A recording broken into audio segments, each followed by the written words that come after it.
வணக்கம். இன்னைக்கு தமிழ் வருஷ பருப்புக்கு மாங்காய் பச்சடி எப்படி செய்யறதுன்னு பார்க்கலாம். அதுக்கு மாங்காய், கிளிமூக்கு மாங்காய் எடுத்திருக்கேன்.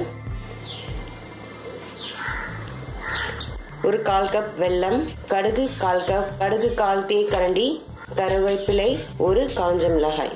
வாங்க இதை நம்ம எப்படி செய்யறதுன்னு பார்க்கலாம். முதல்ல இந்த வெல்லத்தை சுடு தண்ணியில் கொஞ்சம் போட்டு கரைச்சி எடுத்துக்கலாம்.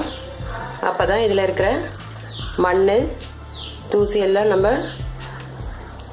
நீக்கிட்டு இது செய்ய சுலபமாக இருக்கும். ஒரு 1/4 கப் மாதிரி தண்ணி சேர்த்துருக்கேன். இது கரைஞ்சிட்டே இருக்கட்டும். அதுக்குள்ளே நம்ம இந்த மாங்காயை தோல் சீவி எடுத்துக்கலாம். பாருங்கள், இந்த மாங்காயை மேல் தோல் சீவி சிறு சிறு துண்டுங்களாக நறுக்கி எடுத்துக்கலாம்.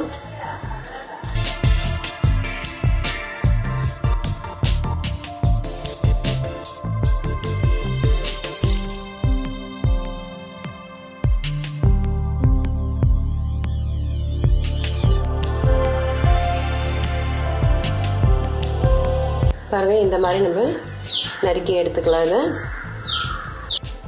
பாருங்க, ஒரு வாணலியில சிறிதளவு எண்ணெய் சேர்த்துக்கிறேன். அது கூட இந்த 1/4 கரண்டி கடுகு சேர்த்துக்கலாம். ஒரு காஞ்ச மிளகாய், சிறிதளவு கருவேப்பிலை, இந்த மாங்காய் துண்டுகளை இதனுடன் சேர்த்துக்கலாம்.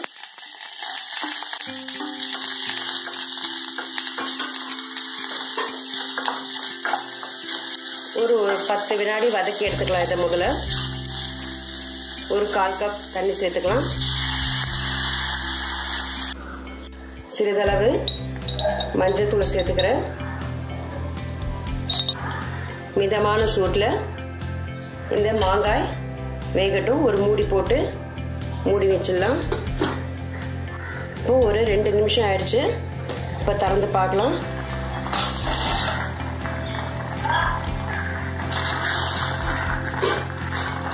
இப்போ மாங்காய் நல்லா குழஞ்சிருக்கு. இப்போ நம்ம இந்த வெல்லத்தை கரைச்ச இதை நம்ம வடிகட்டி இதில் சேர்த்துக்கலாம். இது கொஞ்சம் நல்லா கெட்டியான பக்கம் வந்தோடனே இறக்கிடலாம். இப்போ இது நல்லா கொதிக்கட்டும். பாருங்க, இப்போ கொஞ்சம் நல்லா கெட்டியான பக்கம் வந்துருச்சு. மாங்காய் இப்போ நான் பாதி மாங்காய் தான் போட்டிருக்கேன். பாதி மாங்காய்க்கு 1/4 கப் வெல்லம் போதுமானதாக இருக்கும். அதிகம் புளிப்பாக இருந்தால் இந்த மாங்காய்க்கு நீங்கள் வெல்லத்தை அதிகமாக சேர்த்துக்கலாம். இப்போ அடுப்பை அணைச்சிட்றேன். இந்த பக்கம் வந்தோடனே இறக்கிடலாம். பாருங்கள், ரெடி ஆயிடுச்சு மாங்காய் பச்சடி. இதில் கொஞ்சம் பாதி பழுத்த மாங்காய் கூட இதை உபயோகிக்கலாம்.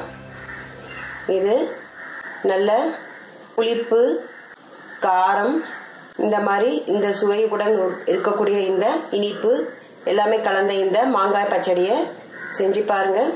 உங்கள் ஃபீட்பேக் கமெண்ட்ஸை ஷேர் பண்ணுங்கள், லைக் பண்ணுங்கள். நன்றி, வணக்கம்.